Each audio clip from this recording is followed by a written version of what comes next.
15 अप्रैल की वो रात, जब कैमरे चल रहे थे, सवाल पूछे जा रहे थे और पूरा देश टीवी के सामने बैठा था, लेकिन किसी को अंदाजा नहीं था कि अगले कुछ सेकंड में जो होने वाला है वो भारत के क्राइम इतिहास में हमेशा के लिए दर्ज हो जाएगा। भीड़, माइक, फ्लैशलाइट और फिर अचानक गोलियों की आवाज। सब कुछ लाइव। एक ऐसा अंत जो किसी फिल्म से भी ज्यादा खौफनाक था। पर सवाल ये है, जिस इंसान से पूरा शहर डरता था उसे जनता के सामने यूं क्यों मार दिया गया? क्या ये सिर्फ बदला था या किसी बहुत बड़ी कहानी का आखिरी अध्याय? वीडियो को अंत तक देखिए, क्योंकि हर मिनट के साथ सच्चाई और भी डरावनी होती जाएगी। ये कहानी है सत्ता, अपराध और अहंकार की। कहते हैं जब ताकत सिर चढ़ जाती है तो इंसान खुद को भगवान समझने लगता है। अतीक अहमद भी कुछ ऐसा ही समझ बैठा था। उत्तर प्रदेश का इलाहाबाद, आज का प्रयागराज, जहां से निकला एक गरीब परिवार का लड़का और बना अपराध की दुनिया का सबसे बड़ा नाम। अतीक के पिता हाजी फिरोज घोड़ा गाड़ी चलाते थे।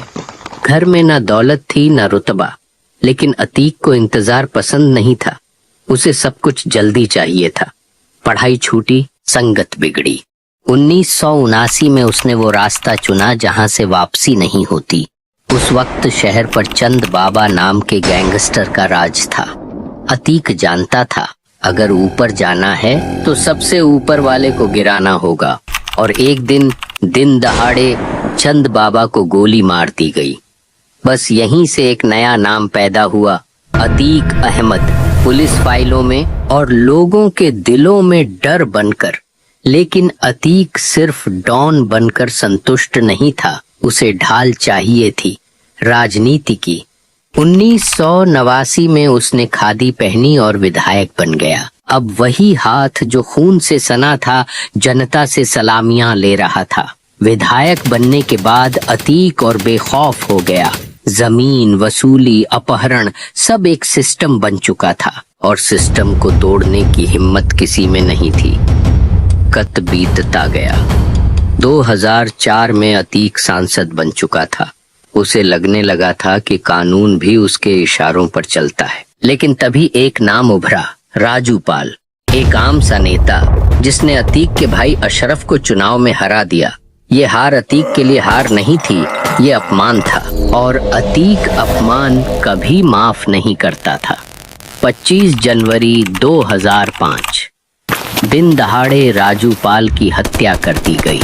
19 गोलियां, पूरा शहर सन्न। ये सिर्फ कत्ल नहीं था, ये ऐलान था। लेकिन हर कहानी में एक ऐसा किरदार होता है जो डरता नहीं। इस केस का नाम था उमेश पाल। उमेश पाल को धमकाया गया, अगवा किया गया, टॉर्चर किया गया, लेकिन वो झुका नहीं। और यही अतीक की सबसे बड़ी गलती बन गई, क्योंकि 2017 में सत्ता बदली। योगी आदित्यनाथ की सरकार आई और माफियाओं पर सीधा वार शुरू हुआ। अतीक जेल पहुंचा, पहले यूपी, फिर गुजरात की साबरमती जेल। जेल से भी नेटवर्क चलता रहा। लेकिन 24 फरवरी 2023 सब कुछ बदल गया। उमेश पाल की दिन दहाड़े हत्या, सीसीटीवी में कैद हर सेकंड। जांच में नाम सामने आए, अतीक, अशरफ और सबसे चौंकाने वाला उसका बेटा असद। अतीक अपने बेटे को वारिस बनाना चाहता था, लेकिन वही बेटा झांसी में एनकाउंटर में मारा गया। कोर्ट में अतीक रो पड़ा। शायद पहली बार उसे एहसास हुआ, अपराध की कीमत सिर्फ दुश्मन नहीं, परिवार भी चुकाता है। और फिर आई 15 अप्रैल की रात। पुलिस कस्टडी, मीडिया की भीड़, मेडिकल चेकअप, सब कुछ सामान्य लग रहा था। लेकिन 3 नकली पत्रकार भीड़ में थे। कैमरा नकली था, इरादा असली। एक सवाल और फिर गोली। 10 सेकंड, 18 राउंड, सब कुछ खत्म। भागने की जगह तीनों ने सरेंडर किया। कहते थे नाम बनाना था। विडंबना देखिए, जिस शोहरत के लिए अतीक ने जिंदगी भर खून बहाया, उसी शोहरत की चाह ने उसकी जान ले ली। अतीक अहमद का अंत ये सिखाता है, अपराध कितना भी बड़ा हो जाए, अंत हमेशा सरेआम और बेरहम होता है। अगर आपको लगता है ऐसे सच लोगों तक पहुंचना जरूरी है तो वीडियो को लाइक करें, कमेंट में लिखिए कानून से बड़ा कोई नहीं और ऐसी डॉक्यूमेंट्री के लिए चैनल को सब्सक्राइब करना मत भूलिए।